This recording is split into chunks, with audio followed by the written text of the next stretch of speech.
जय हिंद दोस्तों। जैसा कि आप थंबनेल में देख चुके होंगे, आज का हमारा ये वीडियो एटॉमिक स्ट्रक्चर की सीरीज़ का सेकंड पार्ट है। तो चलिए बिना टाइम वेस्ट किए शुरू करते हैं आज का हमारा ये वीडियो।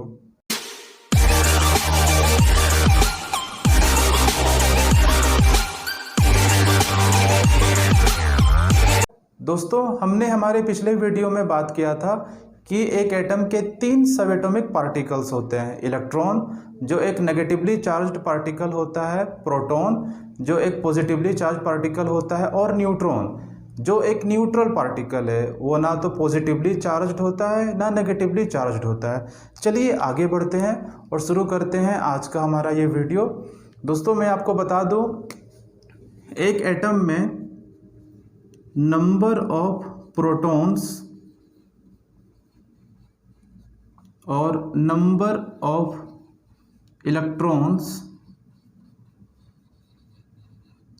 हमेशा इक्वल होते हैं। इसका मतलब ये है कि एक एटम में जितने प्रोटॉन्स होंगे उस एटम में उतने ही नंबर में, सेम नंबर में इलेक्ट्रॉन्स भी होंगे। किसी भी एटम में इलेक्ट्रॉन और प्रोटॉन का जो नंबर होता है वो हमेशा इक्वल होता है। और जैसा कि आप जानते हैं, प्रोटॉन्स पॉजिटिवली चार्ज्ड पार्टिकल्स होते हैं और इलेक्ट्रॉन्स नेगेटिवली चार्ज्ड पार्टिकल्स होते हैं। तो इसका मतलब ये भी है कि एक एटम में number of positively charged particles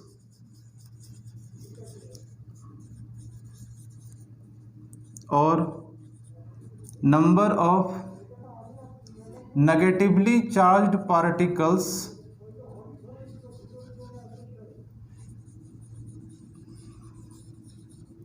हमेशा इक्वल होते हैं। अगर एक एटम में प्रोटॉन्स और इलेक्ट्रॉन्स का नंबर सेम होता है और प्रोटॉन्स पॉजिटिवली चार्ज्ड पार्टिकल्स हैं और इलेक्ट्रॉन्स नेगेटिवली चार्ज्ड पार्टिकल्स हैं, तो इसका मतलब ये है कि एक एटम में पॉजिटिवली चार्ज्ड पार्टिकल्स और नेगेटिवली चार्ज्ड पार्टिकल्स का नंबर भी हमेशा इक्वल होगा। चलिए अब हम बढ़ते हैं एटॉमिक स्ट्रक्चर से रिलेटेड कुछ कुछ टर्म्स की ओर और जानने की कोशिश करते हैं कि वो टर्म्स क्या हैं।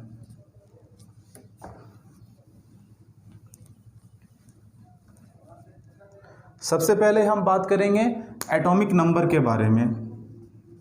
एटॉमिक नंबर, एटॉमिक नंबर क्या है?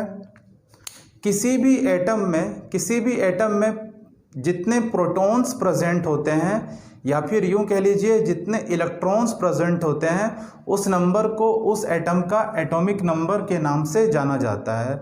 ठीक है, atomic number equal to number of protons और नंबर ऑफ इलेक्ट्रॉन्स। क्योंकि हम बात कर चुके हैं कि एक एटम में प्रोटॉन्स और इलेक्ट्रॉन्स का नंबर हमेशा सेम होता है, इसलिए atomic number equal to number of protons और नंबर ऑफ न्यूट्रॉन्स। एग्जाम्पल लेते हैं। For example magnesium, Mg। Magnesium एक एलिमेंट है। मैग्नीशियम एलिमेंट में प्रोटॉन्स का नंबर होता है 12 और इलेक्ट्रॉन्स का नंबर भी 12 होता है। मैग्नीशियम के एटम में 12 प्रोटॉन्स और 12 इलेक्ट्रॉन्स प्रेजेंट होते हैं।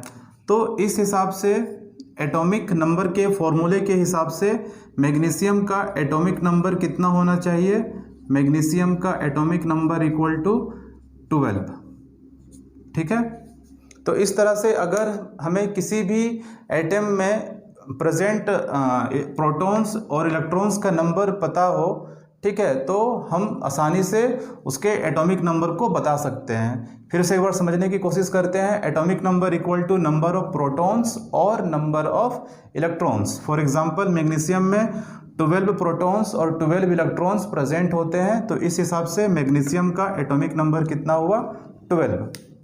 अब हम आगे बढ़ेंगे और बात करेंगे नेक्स्ट टर्म के बारे में, जो कि एटॉमिक स्ट्रक्चर से रिलेटेड है। एटॉमिक स्ट्रक्चर से रिलेटेड जो नेक्स्ट टर्म है वो है मास नंबर। जानते हैं मास नंबर क्या है? किसी भी एटम में प्रोटॉन्स और न्यूट्रॉन्स का जो टोटल नंबर होता है उसे हम मास नंबर के नाम से जानते हैं।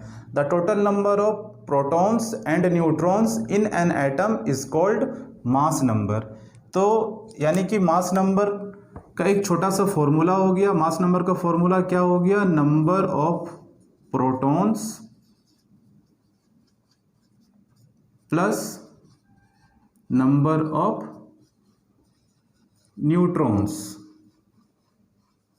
ये हो गया हमारा मास नंबर का फॉर्मूला। यानी कि अगर हमें किसी भी एटम का प्रोटॉन्स और न्यूट्रॉन्स का नंबर पता हो तो हम बहुत आसानी से उस एटम के मास नंबर को कैलकुलेट कर सकते हैं।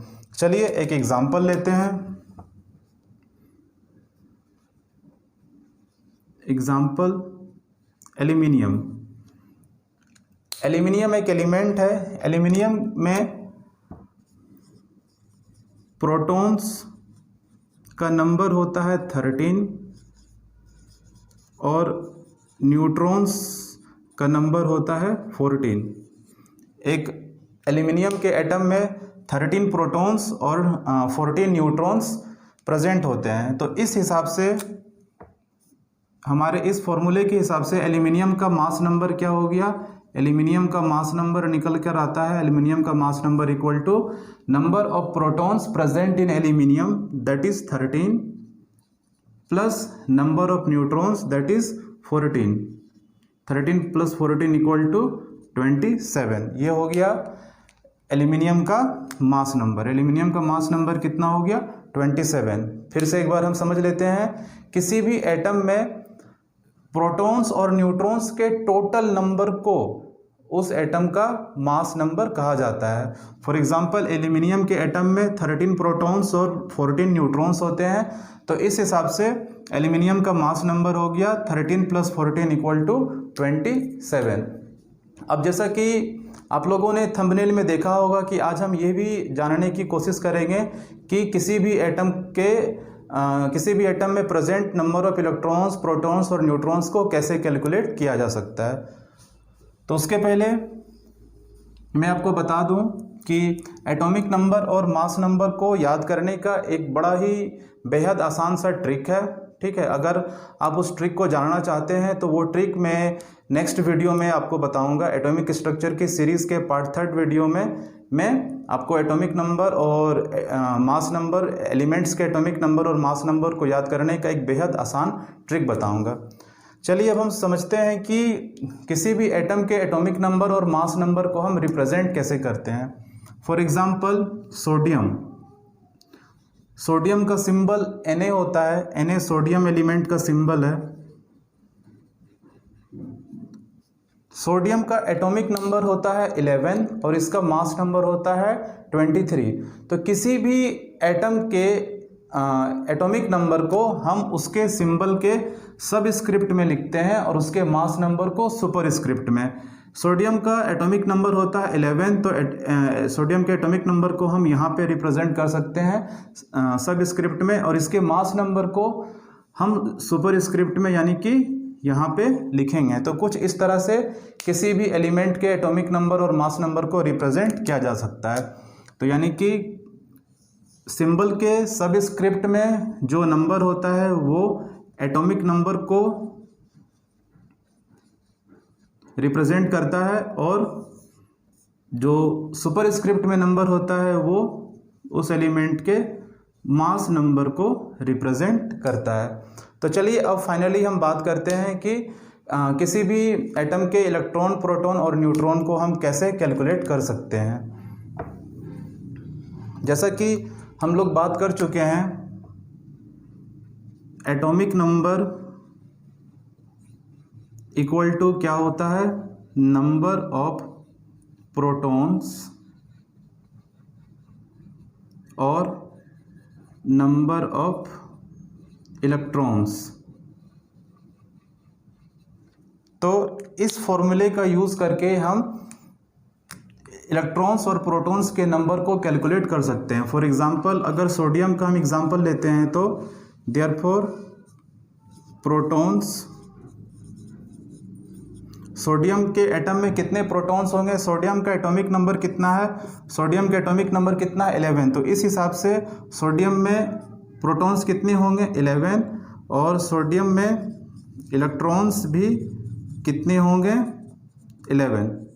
ठीक है, क्योंकि अभी हम लोग बात कर चुके हैं कि atomic number equal to number of protons और नंबर ऑफ इलेक्ट्रॉन्स होता है, यानी कि किसी भी एटम में जितना इलेक्ट्रॉन्स होगा उतना ही प्रोटॉन्स होगा, और इलेक्ट्रॉन्स और प्रोटॉन्स किसके बराबर होते हैं, एटॉमिक नंबर के बराबर। ठीक है, तो सोडियम के फॉर एग्जांपल सोडियम के एटम में एटॉमिक नंबर कितना है, इसका 11 है। तो इस हिसाब से सोडियम का प्रोटॉन्स कितना हुआ 11, और इसका इलेक्ट्रॉन्स भी कितना हुआ 11। अब हम समझने की कोशिश करते हैं कि हम न्यूट्रॉन को कैसे कैलकुलेट करते हैं। तो न्यूट्रॉन को कैलकुलेट करने का भी एक छोटा सा फॉर्मूला है, चलिए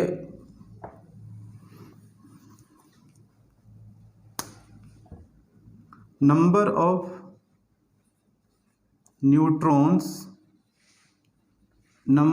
neutrons equal to mass number minus atomic number. तो इस फॉर्मूले का यूज़ करके हम किसी भी एटम के नंबर ऑफ न्यूट्रॉन्स को कैलकुलेट कर सकते हैं। फॉर एग्जांपल सोडियम एटम का एग्जांपल लें तो सोडियम एटम में इसका मास नंबर कितना है 23, और इसका एटॉमिक नंबर कितना है 11। तो इस हिसाब से सोडियम एलिमेंट में नंबर ऑफ न्यूट्रॉन्स कितने हुए 12। तो कुछ इस तरह से हम किसी भी एलिमेंट के इलेक्ट्रॉन, प्रोटॉन और न्यूट्रॉन को बहुत ही आसानी से कैलकुलेट कर सकते हैं अगर हमें उस एलिमेंट का एटॉमिक नंबर और मास नंबर पता हो। दोस्तों, अगर आपको आज का हमारा ये वीडियो अच्छा लगा हो तो प्लीज़ हमारे चैनल को सब्सक्राइब करें, इस वीडियो को लाइक करें, और आप सबकी सपोर्ट के वजह से हमारे प्राउड इंडियन की फैमिली के फर्स्ट 100 सब्सक्राइबर्स कंप्लीट हो चुके हैं, जिसके लिए आपको बहुत बहुत धन्यवाद। प्लीज़ मेरे चैनल को इसी तरह से सपोर्ट करते रहें ताकि मेरा चैनल ग्रो कर सके। Thank you.